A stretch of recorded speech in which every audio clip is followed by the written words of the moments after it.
embung itu ya sebenarnya kalau gampangannya embung itu bisa skala besar, kecil, bahkan sedang ya kan. Embung itu ya seperti tandon ya. Jadi untuk penampungan air. Berangkat dari kasusnya banjir di Kalibaru ya. Ya banjir kan? bandang tuh Pak ya. Banjir Ya. bandang. Nah, saya melihat sebenarnya ini bukan bencana menurut saya. Ya kalau kita ini bilang bencana, ya semua bencana. Tapi ini menurut saya ini soal tata kelola air, ya kan. Air kalau melimpah kita sampai kesusahan. Banjir, ya kan. Kering juga kesusahan. Iya kan. Kok musim apa sih nggak susah ini? Musim hujan susah, musim kering lebih susah lagi.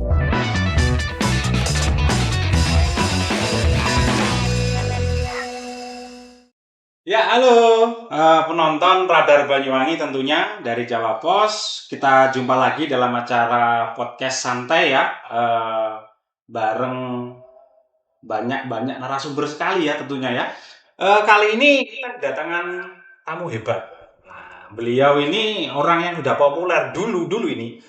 Tahun 2000 berapa? 2024. Saya lihat posternya tuh di mana-mana, di pinggir jalan banyak sekali. Nah, kebetulan ini hari ini orangnya di depan kita.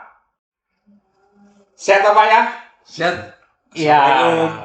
Salam. Beliau ini adalah Bapak Martin Hamonangan. Siap, ya benar. Warga Banyuwangi, Pak ya. Warga import. Warga impor. Surabaya tapi ke Banyuwangi. Ke Banyuwangi, Pak ya. Pak, bangga loh Pak saya sama Bapak itu Pak. Kenapa? Kenapa ini? Ya, serasa memiliki karena Bapak kan di Banyuwangi, terus kemudian sekarang duduk di kursi dewan di Jatim. Dipercaya masyarakat untuk datang ke sini Bapak. Wah, luar biasa. Udara panas Pak ya di Surabaya Pak ya. Ya kalau bulan-bulan ini memang di luar agak panas ya, tapi kok akhir-akhir ini 1-2 kali mulai hujan ya. Mulai hujan Pak ya. Jadi memang apa ini anomali cuaca ya. Padahal kan kalau bulan ini sekarang bulan Oktober ya kan, harusnya belum mulai hujan, tapi sudah mulai pemanasan ini kan. Iya kan. Pak Martin di komisi? Saya di komisi D. Komisi Bidang D, Pembangunan dan Infrastruktur. Pembangunan dan Infrastruktur. Ya. Oke. Nah, ini ngomong-ngomong soal cuaca Pak, ini nyambung Pak sama obrolan kita hari ini nih Pak. Iya betul.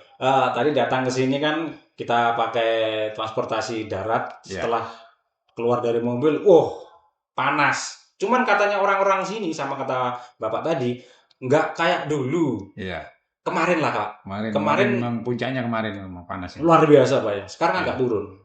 Ini Surabaya sudah hujan apa belum Pak? Tadi 2 hari lalu hujan ya. Hujan. Sempat di beberapa daerah tapi masih belum menyeluruh, ada yang gerimis-gerimis gitu ya. Nah, ini ada tema yang menarik Pak. Nah, temanya sekarang itu adalah embung cerdas Pak. Embung lagi ya. Embung lagi. Iya. Ini kebetulan kemarin saya kan scroll Pak ini Pak. Scroll di di media sosial, terus ada di YouTube, di Google juga. Itu terpampang Bapak tweet-tweet soal ini, soal embung. Wah, ini kayaknya tepat ini teman-teman nonton sekalian. Kita ngobrol dengan orang yang tepat. Yang kemarin tuh getol sekali ya ngobrol soal embung ini. Mungkin bisa dijelaskan Pak kepada penonton sekalian. Seperti apa sih Pak yang dimaksud dengan istilah embung cerdas ini Pak? Ya, sebelumnya saya mengucapkan salam ya buat Sobat Radar. Radar Banyuwangi dan masyarakat Banyuwangi khususnya, serta masyarakat dapil saya yang mempercayakan saya sebagai wakil dari dapil Banyuwangi. Mungkin Pak boleh disepil Pak untuk penonton-penonton yang belum tahu dapilnya mana aja Pak? Kalau dapilnya kalau di sini dapil 4 ya, Banyuwangi, Situbondo, Bondowoso. Banyuwangi, Situbondo, Bondowoso. Saya di sini sudah periode kedua ya. Dipercaya periode kedua yang di mana pertama 2019 itu saya awalnya menganggap kan itu penugasan. Penugasan saya harus berangkat ke Banyuwangi, Situbondo, Bondowoso. Ya tentu dengan daerah yang jauh dari Surabaya. Ternyata saya ditugaskan di sana. Dan alhamdulillah masyarakat memberikan kepercayaan. 2019-2024. Kemarin bertarung lagi nih Mas. Bertarung lagi ya kan, dengan situasi yang mungkin berubah, tapi ya alhamdulillah lah kita masih dengan tertatih-tatih ya kan masih bisa mendapatkan kepercayaan dari masyarakat mewakili Dapil 4 ya. Ya itu Pak, kan makanya saya di opening saya sindir sedikit kan Siap. fotonya Bapak, wah di pinggir jalan banyak dan sekarang hari ini yang Ya. ada di foto itu sekarang berdiri depan saya Pak, bangga saya Pak. Wah. Kalau soal apa baliho, foto, poster sebetulnya sih saya standar aja nggak terlalu banyak ya. Tapi memang sebagai mungkin dari teman-teman yang ingin di 2029 mencalonkan diri soal foto dan lain sebagainya itu ya hanya faktor supporting aja untuk popularitas ya. Popularitas. Sekali lagi tentu ini harus dibarengi kerja-kerja mendampingi rakyat, ya kan. Dan tentunya masyarakat harus percaya juga Pak. Iya, kalau ya kita boleh lah kita ngomong sistem pileg kita ya seperti yang kita alami ya kan. Mungkin ada yang berpendapat oleh gak ono amplope gak dadi kan gitu ya. Tapi saya tetap ingin membuktikan bahwa masyarakat itu masih banyak yang tidak menginginkan hal tersebut. Maka oleh sebab itu ya kedepannya kita masih tetap harus hadir bersama masyarakat khususnya Banyuwangi. Ya, apapun yang bisa kita lakukan kita lakukan. Saya rasa itu kuncinya. Oke. Balik ke itu tadi Pak. Mungkin bisa dijelaskan kok saya ini agak tertarik dengan istilah embung cerdas. Embung itu kayak dam apa ini Pak ya? Apa ya itu, Pak?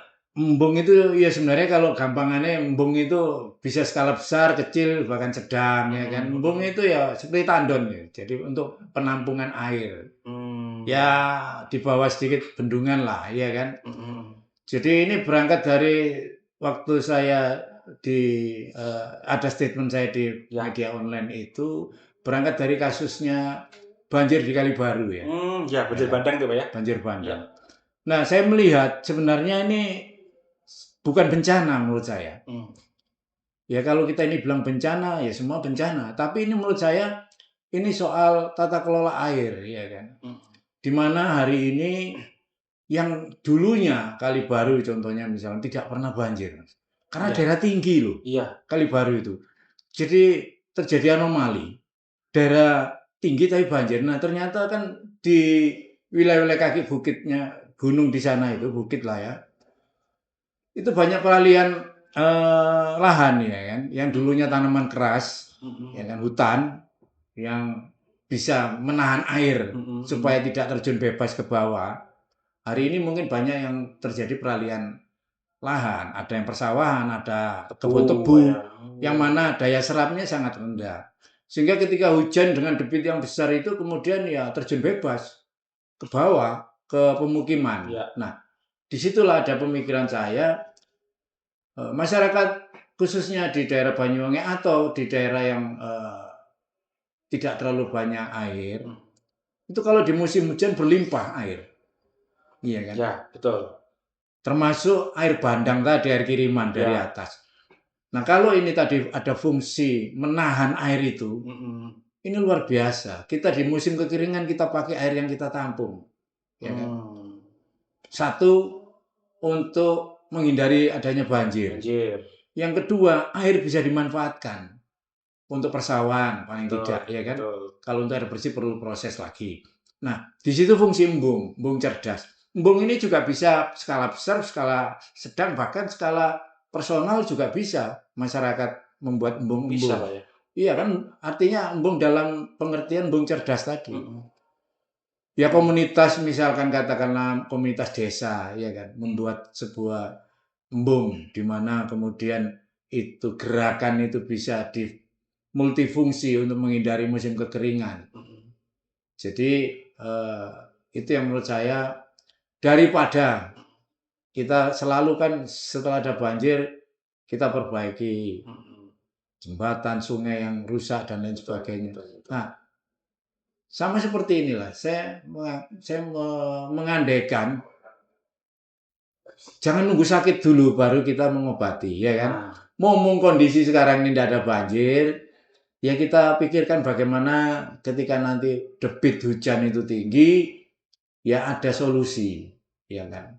Paling tidak mengurangi daya tampung air yang di bawah yang bisa mengakibatkan banjir. Berarti Saya ini rasa Pak, itu. embung itu fungsinya seperti ini Pak, apa pencegahan gini lah Pak ya, mungkin Iya, tandon air lah ya. tandon dalam skala besar ya mirip bendungan, tapi Heeh. itu saya rasa kalau masyarakat desa secara anggaran kan mungkin tidak mampu karena embung memang biayanya mahal. Itu idealnya luasan berapa sih Pak? Ya Kalau memang tergantung ya. ideal. Kalau yang sudah ada embung-embung yang ada ini di Jawa Timur itu bisa nilainya bisa ratusan juta, Pak. Karena kan di Oh. situ pertama juga ada kaitannya dengan pertama di mana kita buat embung. Yang pertama kita lihat lahannya siapa. Dalam hal ini pemerintah provinsi ada beberapa embung yang mungkin itu anggarannya dari provinsi tapi masyarakatnya mengajukan embung. Ya kan? Tentu itu kemudian ada proses-proses. Nah, dalam skala mandiri untuk masyarakat, baik itu komunitas desa maupun komunitas apapun, ya mungkin bisa saja. Saya ada beberapa dua tempat, sebenarnya ya kalau saya hanya mengistilahkan embung ya. Tapi kan di daerah desa mana itu kalau tidak salah masuknya desanya desa Banyuanyar atau apa itu di Kalibaru. Jadi dia kalau hujan itu ada sumber. Oke. Sumber itu melimpah. Oke. Sementara masyarakat airnya terbatas. Nah ini kan berarti tergantung pipanisasinya. Ya, betul. Bagaimana dikelola air itu, kemudian disalurkan melalui pipa-pipa yang ada. Pengelolaannya Pak ya tadi ya. Nah, Oke. mungkin dengan konteks dengan embung itu tadi bisa saja ketika hujan atau debit air tinggi atau sungai itu kemudian meluap bisa disalurkan ke embung untuk disimpan. Jadi kalau pas waktu kemarau tuh Bisa. udah nggak takut lagi Iya, kekeringan. paling tidak untuk pengairan persawahan ya. Ya. Gitu. Terus kemudian ketika hujan Ya. juga buat tampungan agar airnya itu nggak terlalu berlebih gitu Pak ya keluarnya Iya, betul. gitu. Oke. Pak, kalau tadi Bapak sempat nyinggung soal apa namanya pengajuan misalkan masyarakat pengen bikin embung secara mandiri mungkin Pak Iya. ya. Oke nih, katakanlah saya nih Pak nih, saya dapat saya punya lahan nih Pak 1 hektar misalkan, Iya. saya pengen bikin embung nih. Terus saya harus gimana nih Pak? Nah, jadi begini. Kalau kita bicara program dari anggaran APBD Provinsi Jawa Timur, Ya. tentu bersumber pertama adalah dari anggarannya di dinas terkait. Ya. Dalam hal ini, kalau terkait embung itu lebih banyak ke Cipta Karya, Ya. karena utilitas dia. Ya. Atau ke sumber daya air juga bisa. Hmm. Atau kalau di dalam posisi seperti Kalibaru, yang mana sudah ada status bencana, masuknya anggarannya di BPBD. Oke. Ya kan, penanggulangan banjir. Oke. Nah, itu ya tergantung, Mas. Karena yang pertama ketika mengajukan itu tentu harus kita bicara sumber dananya dari mana. Itu tadi. Kalau bersumber dari dana gubernur juga bisa, bersumber dari dana hibah dari Provinsi Jawa Timur juga bisa. Tapi tentu melalui sebuah proses ya. Prosesnya adalah kalau sekarang ini itu harus melalui pemerintahan desa. Jadi dalam bentuk bantuan keuangan desa. Jadi desa yang mengajukan terhadap misalkan katakanlah membuat embung. Iya.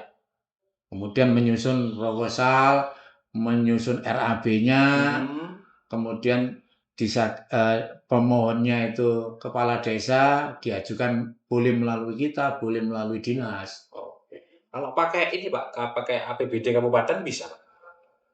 Harusnya bisa ya, kabupaten bisa. Cuman ini kan sekarang ini kita lihat juga itu di wilayah kewenangannya siapa, ya kan. Oke. Kalau saya rasa kalau masyarakat desa mau bikin sangat bisa pemerintahan kabupaten. Harusnya bisa Pak ya. Harusnya bisa. Kan bagaimanapun kan Bisa. ini masyarakat memang butuh. Bisa.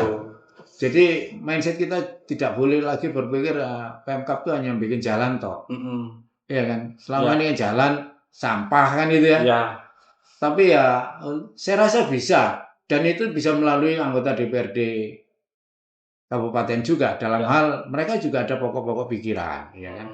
Dana hibah, pokok-pokok pikiran. Saya baru ini Pak. Tadi kan Bapak sempat bilang, kalau Pemkab itu dalam tanda kutip biasanya perbaikan jalan, nempel jalan. Lah, kalau DPR biasanya tukang maping mulu. Ini baru ngerti Pak. Ternyata bisa bangun seperti ini Pak ya. Bisa dong. Dan saya pikir Pemkab mungkin sudah, khususnya Banyuwangi saya rasa mungkin ada lah dalam skala tertentu tidak hanya jalan pun dia juga harus berada pada jalan kabupaten ya. Kalau jalannya provinsi atau jalan nasional nggak mungkin karena tidak ada kewenangan di situ. Nah, jalan desa masuk kabupaten. Nah, mungkin kalau ini sudah masuk. Oh, sebentar. Ini istilah paving ini tergelitik saya. Ya kan? Di pileg kemarin itu kan banyak calon-calon caleg itu kan mempromosikan hasil karya paving gitu. Betul, Pak. Luar biasa. Itu memang apa Pak ya istilahnya ya? Daya tarik ya. Untuk menarik calon pemilih ya. Mungkin ya Pak, itu strategi mungkin Pak ya dalam tanda kutip. Tapi kalau memang sebagai masyarakat awam nih Pak ya, kita keluar konteks dulu ya teman-teman ya. Nah, tapi ini asik lah untuk dibahas mungkin ya. Apa ya?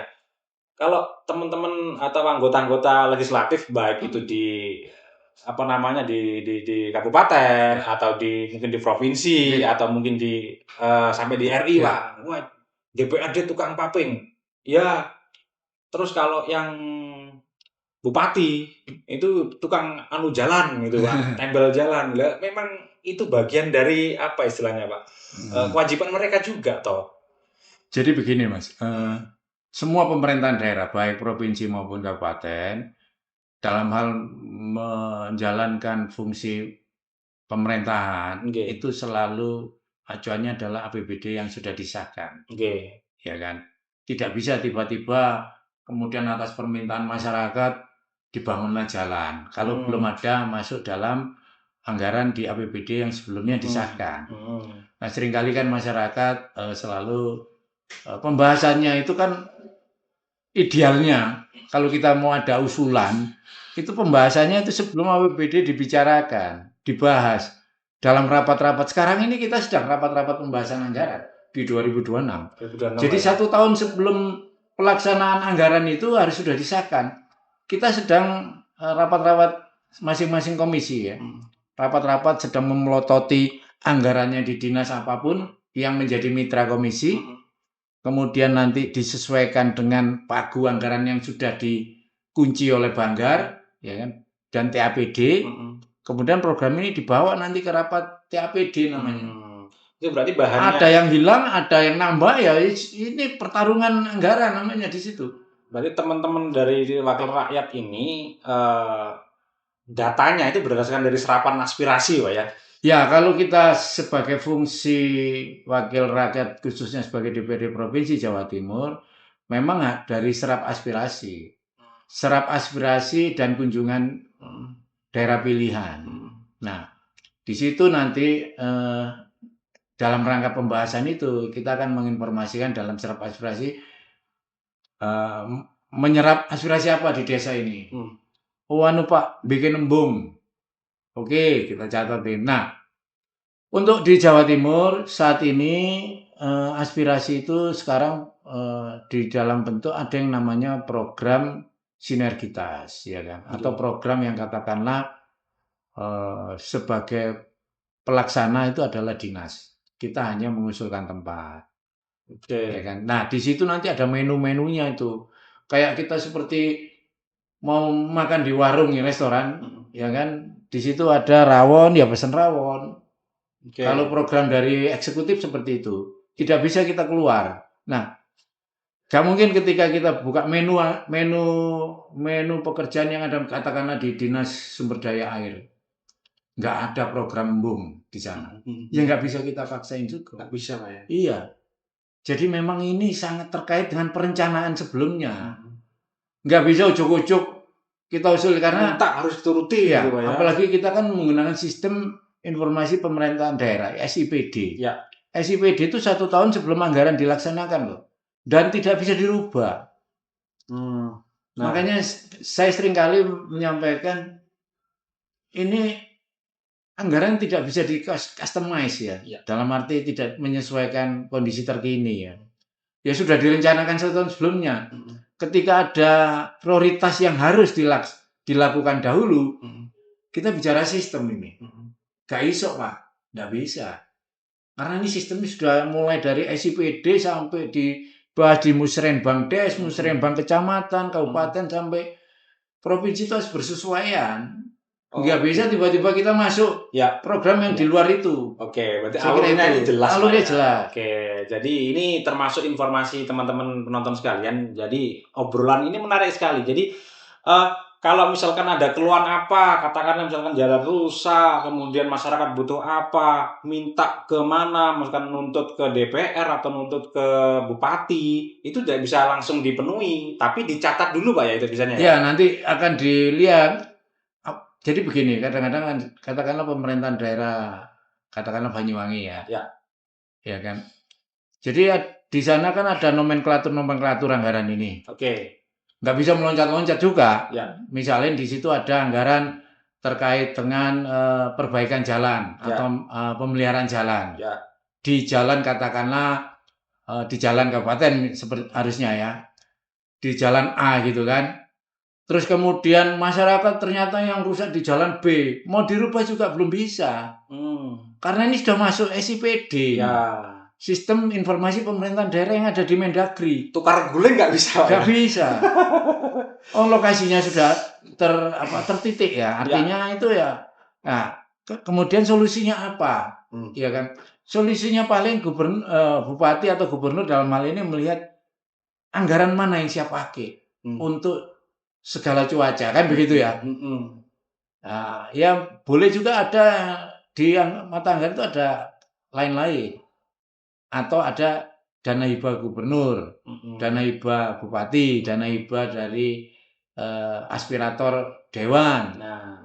Bisa, tapi time-nya, waktunya juga nggak bisa langsung ujuk-ujuk langsung hari besok harus dibangun, enggak. Yang menunggu tahun anggaran yang ada. Ada survei juga. Ya, ada survei. Dan tentunya ini Pak, skala prioritas kan. Iya, survei dan kemudian administrasinya harus ada.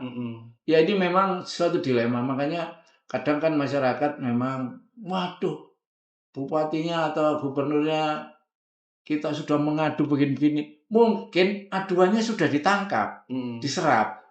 Tapi ini kan menyesuaikan anggaran yang ada. Antri mungkin lah ya. Antri dulu lah ya. Mungkin antri gitu. Ya, jadi begitu ya. Jadi ini memang menarik Pak. Ya. Terus mungkin balik lagi kita ke Embong tadi Pak. Untuk perannya DPR provinsi, ya DPR di provinsi, Komisi D sendiri ini apa Pak untuk mempercepat ini Pak? Sebenarnya kalau kita sebagai anggota dewan ini sangat sulit menghindari pengkotak-kotaan komisi itu. Oke. Karena kita di masyarakat itu nggak tahu Pak. Saya ini komisi apa pokoknya aku tahu nih ya, aku ngusulno mengeluh, gitu kan? Sambat, menyampaikan sambatan, ya kan? Wis urusane dewan iku wis kan begitu biasanya. Ya, betul.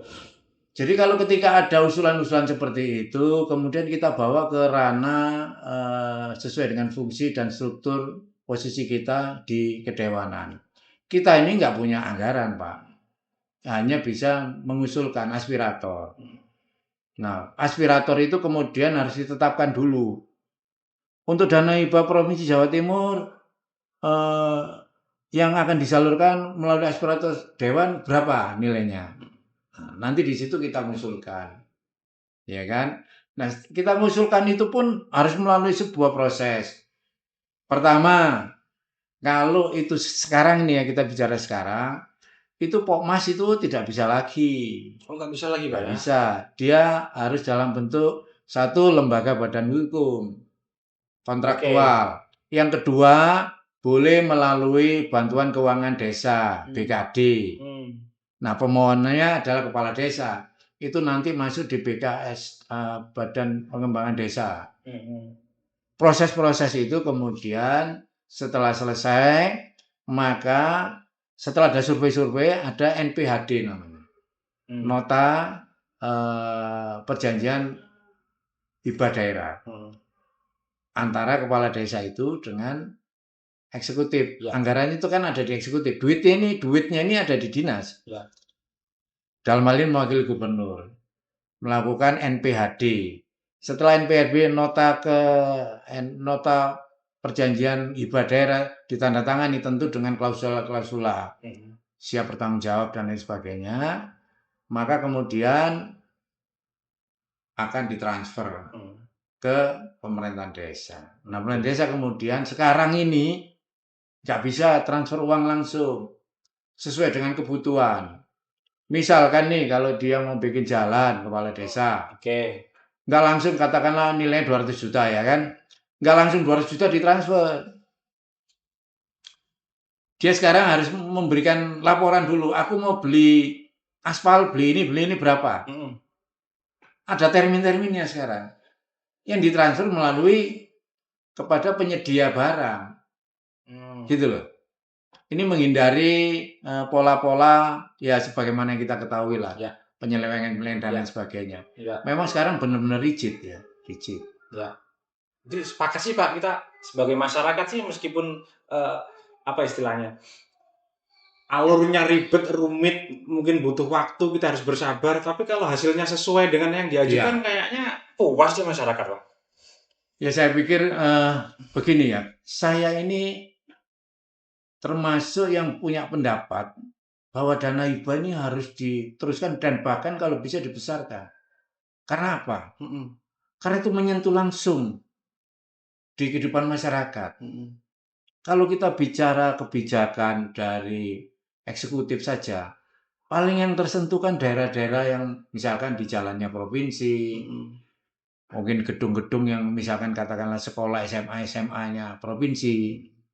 Nah, untuk masyarakat perlu akses kan gitu. Ya. Loh, pemerintah Provinsi Jawa Timur ini bukan hanya untuk orang Surabaya saja. Ya. Masyarakat desa itu punya akses, punya hak untuk anggarannya Provinsi Jawa Timur. Ya. Maka dengan bantuan teman-teman dewan misalkan katakanlah dalam serap aspirasi, tentu ini menjadi detail ke bawah.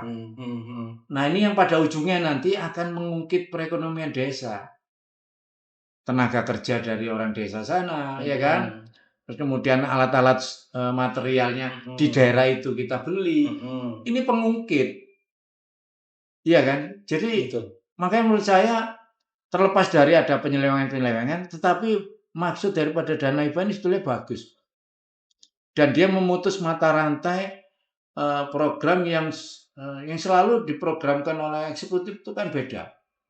Kita ini kan turun ke bawah. Pak, ini jamban saya ini sudah gak layak. Bahkan jamban dengan kamar pun sudah jadi satu. Bentuknya mirip lagi. Mirip. Oke, kita cari programnya, namanya Rutilahu misalkan. Ya kan, Rutilahu atau bongkar jamban dan lain sebagainya. Itu kan langsung menyentuh ke pengguna. Kalau kita bicara kemudian, wah ini jalannya ini bolong-bolong apa. Sementara di rumah kita sendiri perlu diperbaiki. Nah, itulah fungsi dewan yang turun ke bawah, melihat kebutuhan masyarakat, ya tentunya dengan kemampuan anggota dewan sebagai aspirator bisa menyampaikan kepada pemerintah provinsi. Itu bisa lewat reses Pak ya? Reses, jadi gini, secara teori dewan ini tidak hanya reses dalam menyerap aspirasi. Di mana dia berada di dapilnya, ya dia bisa menyerap aspirasi. Catat teman-teman ya. Iya. Nggak harus lewat reses. Jadi jangan minder kalau misalkan kalian semua itu tidak diundang dalam reses. Misalkan bisa reses kan terbatas ya pesertanya. Mungkin 100, mungkin 200 atau 300. Tapi karena salah satu tidak diikutkan atau nggak diundang, itu masih bisa kok sambat gratis Pak ya? Bisa. Bahkan dia bisa juga ya WA saja saya. WA ini. Pak, ini daerah saya begini. Ini. Jadi persoalan kita ini untuk mengatasi itu tentu kita bukan Superman, ya. Bukan malaikat yang langsung balik tangan selesai semua urusan. Ya tentu kita akan berjuang. Kita akan melihat program apa ini yang bisa kita bantu di sini, ya kan. Jadi seringkali saya dengan teman-teman TA saya kan selalu kalau di daerah itu, bahkan kalau reses ini kan begini, reses itu kan memang waktu yang ditetapkan oleh dewan, wajib ya reses. Reses di daerah dalam nanti mungkin kalau nggak salah November ini akan ada reses. Nah, di situ kita serap aspirasi. Seringkali, ya kan, dalam ada orang yang punya usulan itu karena di depan publik sungkan, ya kan, unek-uneknya tidak tersampaikan. Boleh, saya selalu menawarkan ya. Di luar usulan ini bolehlah Bapak Ibu sekalian menuliskan apa. Ya. Nanti kita kita bahas. Oke. Kita lihat skala prioritas. Tentu dengan keterbatasan yang ada ya kita harus melihat skala prioritas. Soalnya duitnya gak neng kene, Bos. Ya. Bukan di kita, duitnya ada di eksekutif. Kita hanya mengusulkan aspirasi. Ya. Makanya judulnya itu serap aspirasi. Dan jangan dianggap sudah diterima aspirasi pasti kikul. Ya, kita mau fair saja, mau jujur saja. Ya. Iya kan? Ada kemungkinan berhasil, ada kemungkinan tidak. Kalau kayak gini, ini enggak sih Pak? Kalau dianalogikan Pak ya, kita analogikan sederhana Pak. Anggota DPR itu seperti ini deh, kayak kurir sambatnya masyarakat deh. Masyarakat sambat, kemudian anggota DPR ini kan yang sambatnya Pak ya, selaku kurir ini. Nah, paketan sambat ini dibawa sama dia untuk dikirim. Memang begitu. Oh gitu Pak ya. Namanya juga kita aspirator. Yes. Iya kan? Jadi kita ini mewakili suara masyarakat untuk meminta kepada pemerintah provinsi yang dalam hal ini pegang uangnya. Ayo programku ini masuk. Kadang ya mohon maaf ya, mungkin masyarakat banyak yang mungkin belum mengalami dan belum mengetahui langsung ya. Kalau kita rapat dengan dinas-dinas, hampir sudah mau belum gebrak meja. Karena mereka punya politik anggaran sendiri juga, pemerintah provinsi. Kita juga memperjuangkan. Soalnya ini Pak, sudah masuk SIPD, sudah disurvei, kenapa hilang? Ya kan? Alasannya efisiensi dan lain sebagainya. Pak, kalau dari awal Bapak bilang nggak ada anggarannya, ngomong Pak. Aku ini dihajar sama masyarakat. Karena masyarakat juga nggak tahu Pak. Maka nanti boleh lah masyarakat mau lihat rapat kita dengan dinas-dinas itu dalam membahas anggaran dan panas tuh Pak ya. Tuh kita perjuangan sama kadang-kadang wah nemen ini Pak Martin mulai memperjuangkan. Ya kita harus berjuang. Kalau enggak ya nggak dapat kita Pak. Ini dunia rebutan Pak. Oke. Oh iya anggarannya terbatas, programnya banyak. Kalau kita nggak berjuang, jadi lewati toh Pak. Ya. Oke. Jadi itu dinamika yang ada ya dalam rapat-rapat kita ini seperti tadi rapat ya. Soal misalkan perlu dibentuk pansus. Bentuk pansus ini bagian dari hati nurani kita karena kita melihat pansus BUMD. Iya kan? BUMD ini kan tidak pernah untung, Pak. Duit kita ke sana terus. Untuk membiayai BUMD. Ya. Kita terpanggil, bukan kita mau bikin pansus ini. Enggak tahu nanti setuju apa tidak. BUMD yang enggak sehat yang cuman bubarin saja. Duitnya buat masyarakat kan begitu. Ya, betul, Pak. Buat pembangunan aja. Betul. Loh, namanya badan usaha lega bati. Ya itu jenenge badan sosial, Pak. Badan amal kan, Pak. Badan amal. Ya, toh mending kita bikin badan amal aja. Sekalian, Pak. Iya, sekalian. Bansos semuanya. Ya, jadwalnya bansos terus. Enggak apa-apa. Jadi kadang kalau dari sisi negatif orang bilang bansos itu kan apa ya katanya untuk elektabilitas, popularitas atau keterpilihan. Menurut saya apapun efeknya itu bagus. Terbantu tuh masyarakat. Wes kita bicara ekstrim saja, iya kan? Kita mau kampanye ini ngamplopi. Mungkin dari sisi moral maupun dari sisi aturan kepemiluan nggak boleh loh. Tapi, iya kan? Dari sisi kemanfaatan, mohon maaf Pak, saya ngundang reses itu kan ini supaya masyarakat juga paham ya, tahu ya bahwa reses itu tidak ada konten atau uang untuk transport peserta yang diundang. Tidak ada. Ini baru tahu saya, Pak. Tidak ada. Kita itu hanya dibekali anggaran, mamin, tenda, dan sound system. Oke. Nah, kita ngundang masyarakat, gak disangoni. Ya kita ini apa gitu loh Mas. Bertanya saja teman-teman Dewan lain. Reses itu duit pribadi. Nah, sayangnya teman-teman Dewan nggak ada yang cerita. Baru Bapak nih yang berani belak-belakan ini, Pak. Bukan apa-apa, boleh dicek aja. Oke. Apa sih yang kita dapatkan reses itu? Kecuali DPR RI saya nggak tahu ya. Saya nggak komentar kalau DPR RI resesnya. Ya. Kalau resesnya provinsi ya, nanti ini misalkan satu titik mengundang 100 orang. Dihitung Pak Maminnya 100 orang. Sound system, ya kan. Terus pembawa acara dan lain sebagainya itulah. IU-nya katakanlah. Oke. Ya kan. Tenda. Ya, oke, segitu aja. Terus kita ngundang 100 orang. putar otak kita, Pak. Ini orang-orang ini transportnya gimana? transportnya lega dikei. Nah itu. Nama kita sampai mana-mana ini, Pak. Jadi itu, tapi nggak apa-apa lah. Kadang kita, makanya ya dengan segala hormat dan segala bukan ingin sambat bukan ya. Jujur saja, reses itu banyak dihindari teman-teman. Oke. Bukan dihindari dalam arti tapi itu kan harus dijalankan. Maksudnya sesuatu yang biasa-biasa saja, bukan sesuatu yang diinginkan. Karena apa? Dia akan menghitung totalitas nih. Wih, transportnya piro. Loh betul ini, Pak. Oke. Dulu sempat ada reses mandiri. Ya 5 orang, kita nggak dibiayai mamin, banyak memilih itu. Nyangoni cuma 5 orang, ya toh? Saya kira itu, tapi apapun lah. Kalau saya dari sisi outputnya, sangat penting reses. Betul. Penting, Pak. Di situ penting dengan segala macam dinamika reses. Bagaimanapun kan momen apa Pak ya? Momen penting atau momen resmi itu di mana wakil kami ketemu dengan kami semua. Betul. Jadi kami sambat disampaikan pakai mic kemudian dan ada seremonialnya. Iya. Nah, di situ juga saya memaklumi. Kadang masyarakat ada yang terlepas tidak terundang, bukan soal dia mengharapkan mamin atau apa. Kadang itu juga ingin merasa keterdekatan. Pak Martin nggak ngundang aku. Bukan soal dia mungkin ingin dapatkan uang transfer, enggak.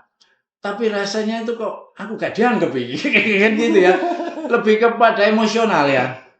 Jadi kadang saya tuh kalau sama teman-teman jok lali undangnya sih orang-orang yang betul-betul kita kenal juga yang pertama prioritas karena bukan apa-apa. Iya kan. Dan ya saya nggak tahu tapi ya, ada kebanggaan juga masyarakat diundang kalau ada dewan yang dia pilih ya kan bangga dia juga. Pak, kita balik ke tadi Pak, ke embung tadi Pak. Kak, di Bapak kan di 3 dapil nih Pak ya. Iya. Itu kalau misalkan dari semuanya Pak, se-Jawa Timur nih yang prioritas yang harus punya dulu atau diperbanyak dulu itu di kabupaten mana Pak? Ya, saya rasa kebutuhan air di Jawa Timur memang belum darurat ya kan, belum darurat. Tetapi melihat air yang banyak terbuang, ya kan, terbuang percuma ketika air itu melimpah, ini yang perlu dikelola untuk di daerah-daerah yang kering. Kalau saya melihat daerah lain saya tidak paham, tidak ngerti, tapi kalau saya melihatnya ini di beberapa sebagian Situbondo dan di daerah Bondowoso. Bondowoso parah juga Pak. Parah Bondowoso yang daerah apa nih? Kalau kita mau masuk Bondowoso itu saya pernah tanya kalau dibuat sumur bor berapa panjang bor? Ya sampai 100 meter lebih. Itu kalau sekali bor ketemu. Iya, dan dia bilang belum tentu. Nah, ini satu kendala ya. Kalau kita bicara program sumur bor katakanlah, ya kan? Oke, kita bilang ini 100 meter ada air. Kita bikin RAB-nya, proposalnya. 100 meter ada air, anggarannya sekian-sekian. Ternyata setelah kita jalankan 100 meter tidak ada air, itu ditolak, Pak. Berarti kita tidak bisa merencanakan. Mengganti. Asal nebak nggak boleh berarti Pak ya? Loh, nggak bisa Pak, karena kan anggaran itu harus sampai kan anggarannya adalah mengeluarkan air ya.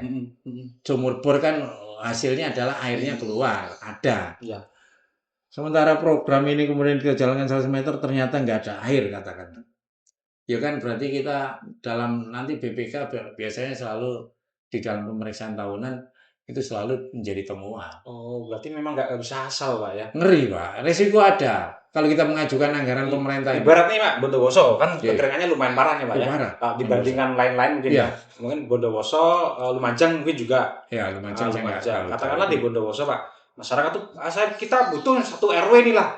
Satu RW mungkin ada 1.000 orang. Kita butuh sumur bor untuk digunakan bersama. Di mana? Di sini, yakin. Setelah proses tadi, katakanlah anggarannya turun 200 juta kan bisa 200 juta. Ternyata sampai 200 juta habis, ternyata nggak keluar air. Itu masalah sendiri gitu loh. Karena sistem SPJ-nya, sistem pertanggungjawabannya nanti. Nanti oleh BPK akan diperiksa. Itu yang disalahkan siapa Pak? Nah ini dia makanya. kita sih sebagai aspirator, iya kan?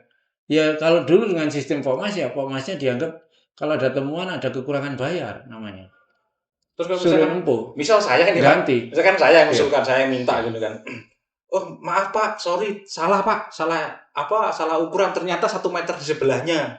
Nggak bisa itu Pak ya? Nggak bisa. Jadi karena kan program itu kan ada GPS-nya. Di titiknya sudah ada waktu mengajukan di Oh. sini. Nggak bisa tiba-tiba, Pak, kita sudah mengajukan, sudah keluar persetujuan dan SK Gubernur namanya. Sudah keluar SK Gubernur. Terus kemudian, Pak, keliru Pak. Di sini. Ya sudah 2 hal saja. Batal karena belum ada duitnya ditransfer. Batal, geser juga nggak bisa. Atau dilanjut dengan segala risiko. Kan begitu.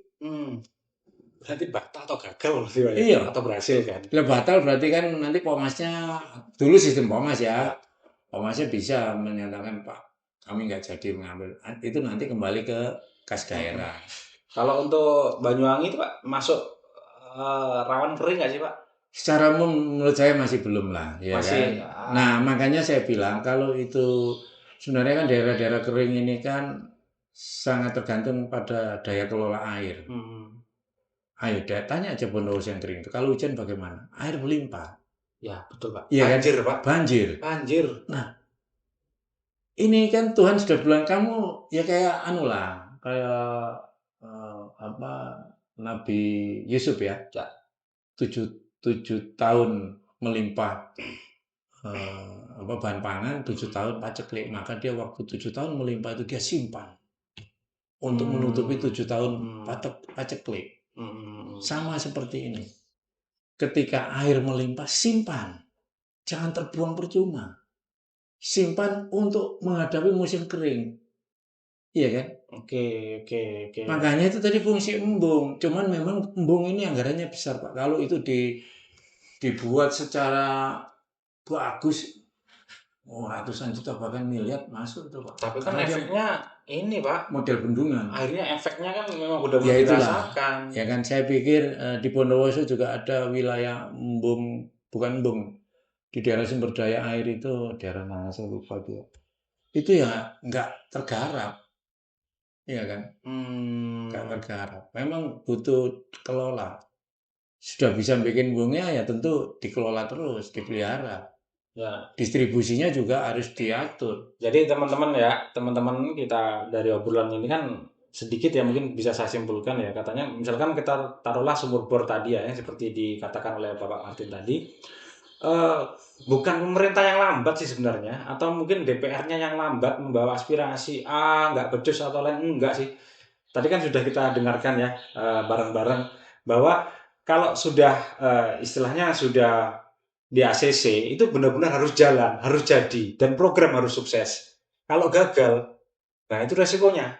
Makanya kenapa kayak misalkan di daerah-daerah kering, misalnya Lumajang, atau Situbondo, Bondowoso, atau lain-lainnya lah, yang pernah mengusulkan sumur bor, kenapa nggak segera dieksekusi, mungkin ada pertimbangan-pertimbangan lah, ya seperti tadi. Daripada muspro, kan gitu Pak ya? Iya. Jadi memang agak apa ya, ada memang harus tepat dan cepat Pak ya. Ya, jadi begini Mas, kadang-kadang timingnya nggak pas. Timing antara pembahasan anggaran itu kan kita memasukkan rencana-rencana program dengan usulan. Kadang usulannya datang setelah digedok. Misalkan nih kita bicara 2026, ntar lagi digedok. Terus kita melakukan ada usulan di 2006, usulan, ya nggak bisa Pak di 2026. Nunggu pembahasan nanti untuk anggaran 2027. Antrian Pak ya. Antri, dan itu juga ya makanya. Jadi saya bermaksud beginilah, bukan masyarakat yang salah, masyarakat juga pokoknya ya memang ya masyarakat keluhan. gitu kan Pak. Tapi mungkin kita hanya bisa menjelaskan bahwa dari sistematika anggaran itu ada waktu-waktunya. Tidak bisa saat ini usul terus kemudian bisa masuk. Masuk dulu loh ya, belum tentu setujui. Ya. Masuk belum tentu bisa karena tidak dibuka pintunya. Gampangnya begitu. Iya kan? Yang kedua juga kita menghitung misalkan dari hibah Provinsi Jawa Timur. Ternyata dalam rapat TAPD seperti sekarang ya. Seperti sekarang ini untuk transfer TKD kan berkurang. Ya. Jadi pemerintah pusat hampir 40-50%. Gampangannya kita dikasih pemerintah pusat duit Rp1.000, sekarang ini cuma dikasih 500 misalnya. Nah tentu itu geser-geser tuh program kemarin supaya apa ya berjalan dengan baik. Ada yang angkanya dikurangi, ada yang dihapus. Itu yang kadang-kadang kita sudah masuk, loh hilang, bisa Pak. Itu tugasnya. Ya kita tugas mengawal di sini kan gitu. Itu, Pak. Bahkan sampai hapus ini Pak. Bahkan berkelahi. Soalnya bukan apa-apa Mas. Saya nanti pulang ke dapil ditagih saya daripada saya yang di Maidu. Wis tak paidu ae dinas. Cetekan. Ya. Oke. Iya. Ini Pak, kalau misalnya gini. Anda Pak. Satu kabupaten aja Pak. Mungkin yang paling urgent ini embung harus ada sekian. Apa Pak? Kabupaten mana? Ya, saya pertama sih melihatnya Bondowoso itu ya. Bondowoso Pak ya? Daerah sangat kekeringan sekali. Khususnya di mana ini akses situ Bondowoso itu apa? Arak-arak ya. Daerah arak-arak itu kan kalau kering airnya pun jauh itu. Ke bawah. Batu lagi. Saya pernah ini Pak, pernah liputan waktu itu Pak. Ini sampai 12 kilo masyarakat berjalan hanya untuk bawa ini 1 galon, 2 galon. Karena memang kontur tanahnya bukan tanah lempung, keras Pak, batu. Nah memang kemudian kita bicara mungkin kalau sumur bor itu nggak efisien, maka yang satunya mungkin embung. Embung itu Pak ya. Embung itu kan fungsinya menyimpan air ketika air melimpah. Kemudian disalurkan ketika kering. Iya kan? Nah itu perlu manajemen tata kelola yang bagus. Luar biasa ya. Yang bila perlu sekalian program besar. Langsung program besar. Ya di situ di embung juga kan dapat digunakan untuk perikanan juga Pak ya. Ya perikanan, ya air minum mungkin tentu diolah dulu ya kan. Air minum PDAM Surabaya juga tahu sendiri dari sungai yang kotor begitu kok. Apalagi air hujan bisa. Iya. Nanti baru setelah embung ada program pipanisasi. Ya kan, pipanisasi kalau tidak harus setiap ke rumah, bolehlah pipa besar ada di masing-masing lokal daerah itu ada tampungannya lagi untuk masyarakat ngambil tidak perlu jalan. Ya, distribusinya harus baik juga kan. Baik, dan itu butuh kerja besar. Gitu. Jadi biar nggak rebutan gitu Iya, Pak. Betul kerja besar. Ketika Bapak sejauh ini Pak soal embung nih Pak, pernah nggak Pak ketika embung sudah dibangun terus kemudian ada malah justru melahirkan masalah baru, misalkan warga ini justru bertengkar Pak karena rebutan. Ya, dan sifat manusia wajar Pak. Barang yang ada terbatas, yang mau banyak. Tapi pernah nih Pak ya? Nggak, saya sih sampai saat ini belum ada karena memang gini. Kalau khususnya di daerah Jawa Timur ini mungkin belum sangat darurat. Belum kategori ekstrim Pak ya? Ekstrim, karena beberapa rumah juga dia punya tandon kecil-kecil lah. Ya kan? Ada solusi. Nah kemudian beberapa tempat juga ada sungai. Jadi saling kemudian, tapi kalau di daerah kayak NTT, asli nggak ada air, Nah oleh sebab itu, kita ini kan embung ini fungsinya yang pertama kalau saya rasa secara keseluruhan ya, bukan di soal lokalistik saja. Kalau secara keseluruhan kan fungsinya lebih kepada menahan banjir, iya kan, supaya air tidak langsung melimpah ke bawah. Khususnya misalnya katakanlah di Kalibaru. Kalibaru itu kan kemarin waktu rapat ada usulan peralihan kembali ke lahan awal. Aku bilang tidak bisa. Kita harus dalam kehidupan masyarakat modern. Tidak mungkin kita nanam tanah hutan terus. Tidak ada kemanfaatannya kepada masyarakat. Ya. Pasti berubah jadi tebu wajar, sawah. Nah, jalan pikiran kita bukan ke sana, bukan merubah lagi lahan, mengembalikan lahan. Mitigasinya Pak ya? Mitigasinya bukan mengembalikan ke lahan, yang bikin embung supaya sawah ini subur. Air tidak banjir, kan begitu. Mindsetnya nggak kembali ke asal, udah ditanamin lagi tanaman hutan. Ya akhirnya kan nilai ekonomisnya nggak ada. Ya. Saya rasa itu. Oke. Pak ini saya penasaran dari tadi nih Pak, Kan embung cerdas ya Pak ya. Yeah. Cerdasnya ini lebih spesifik mungkin Pak, seperti apa ini Pak? Atau mungkin karena dikatakan cerdas karena ketika ini dibuat kemudian efeknya itu domino banyak Ya, sekali atau gimana Pak? ya banyak filosofi cerdasnya ya kan. Ya, ya. Filosofi cerdasnya itu kita pertama akan mengasah kepekaan kita. Mm-mm. Kepekaan kita terhadap daya kelola air. Mm-mm. Yang secara kasat mata kita tahu persis nih. Mm-mm. Air kalau melimpah kita sampai kesusahan. Mm-mm. Banjir, ya kan? Mm-mm. Kering juga kesusahan. Kesusahan. Iya kan? Ya. Kok musim apa sih nggak susah ini? Musim hujan susah, musim kering lebih susah lagi. Oleh sebab itu ini soal filosofi kecerdasan, bagaimana kita mengelola alam ya, menjadi sebuah kekuatan, tidak menjadi sambatan. Iya Oke. kan? Ayo, alam ini adil kok. Alam itu punya filosofi adil. Kalau dia hari ini ngasih kamu air banyak, besok tak kering no kamu. Itu kan keadilan, keadilan alam, ya kan? Kalau kamu ngerusak alam, ya kamu tak buat menderita oleh alam itu. Keseimbangan toh. Oke. Alam kan bicara keseimbangan. Oleh sebab itu, konteks cerdas ini juga kita yang tadi saya sampaikan juga, embung jangan harus langsung berpikir embung bisa-bisa begitu juga. Embung itu kan saya filosofinya adalah menampung air. Mungkin dengan kemampuan yang ada masyarakat bisa secara swadaya Sesuai kebutuhan. sesuai kebutuhan. Ya di satu rumah ini kalau mungkin atap rumahku ini kan lumayan ini misalkan 2x2 ya kan, kalau ini dibuat yang pakai apa itu katakanlah bata ringan Ya. atau apa kita buat embung sebagaimana tata kelolanya. Halaman rumah kita mungkin masih ada sisa lahan, dibuat kolam misalnya. Ya.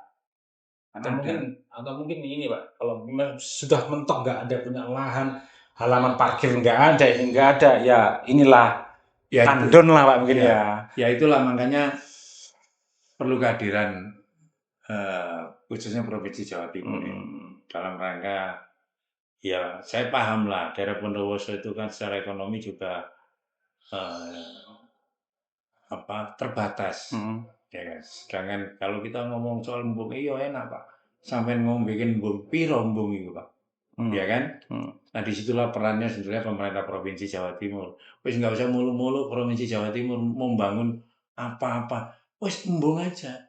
Tapi yang dikelola berdasarkan komunitas. Iya kan? Bila perlu bikin sukarelawan embung. Sukarelawan untuk di daerah yang darurat kering. Nggak perlu semua wilayah Jawa Timur dibuat embung lah. Daerah darurat kering ini loh. Dan darurat banjir. Iya kan? Ya, betul. Daripada kita selalu kemudian menertibkan pembunian di aliran das. Ya kan? Ya. Konflik sosial. Ya kan? Ya sudah, dengan alam yang sudah ada ini terus kita jalan keluarnya kayak apa?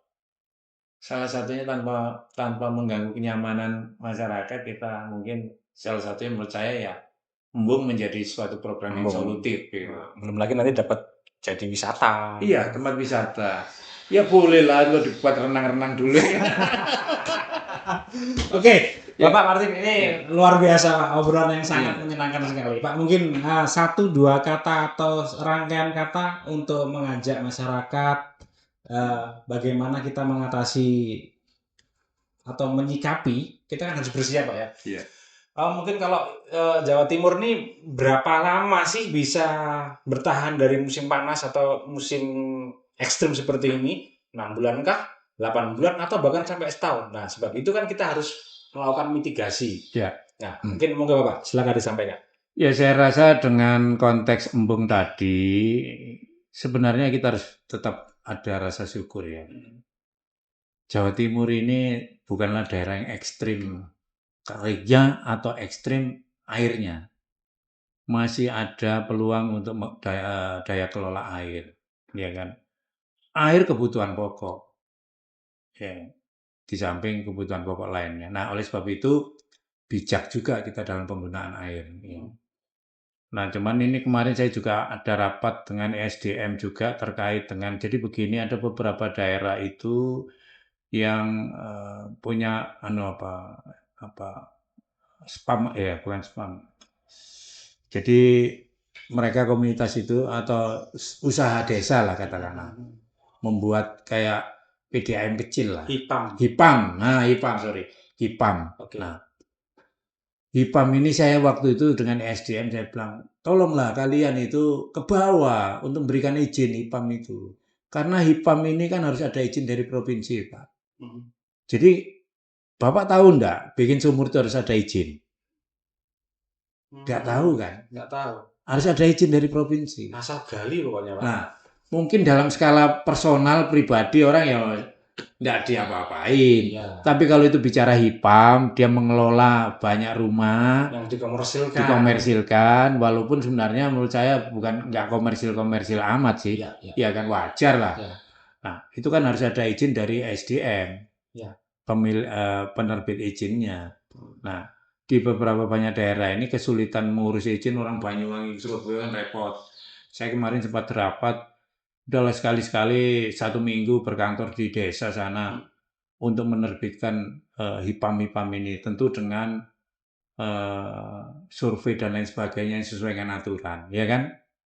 Kalau udah kasih izin, kasih supaya mereka bekerja dengan baik, toh juga kemanfaatannya ada. Masyarakat memang membayar, tapi tidak soro, Pak.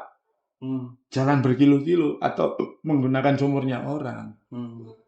Ya kan? Jadi kembali lagi, jangan sampai kemudian pengusaha-pengusaha HIPAM yang menurut saya yang notabene ini bukan juga sangat kaya kalau kita mau pengusaha HIPAM. Jangan sampai kemudian terjerat pada aturan itu tadi. Nanti ada penertiban, mereka ya paham lah. Iya kan? Oke. Penertiban diadakan, tapi ujung-ujungnya Ya. bagaimana kan gitu? Kempes. Oleh sebab itu, udahlah buka saja. Iya kan? Ya. Kalau kita mau butuh PAD-nya, ya sudah diatur. Pengusaha nggak keberatan nggak pengusaha HIPAM. Udah kalian setor PAD untuk Provinsi Jawa Timur. Retribusi katakanlah. Iya kan? Tapi fair gitu. Tapi terbuka, jelas. Iya kan? Jadi itu menurut saya ya udahlah. Banyak saya melihat HIPAM itu satu sisi membantu. Karena dia mulai bekerja berdasarkan tata kelola air.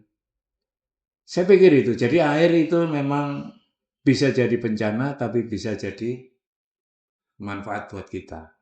Tergantung daya kelola. Air menjadi bencana ketika berlebihan, tidak dikelola, menjadi banjir. Orang bakul es hambatan hujan, ya kan?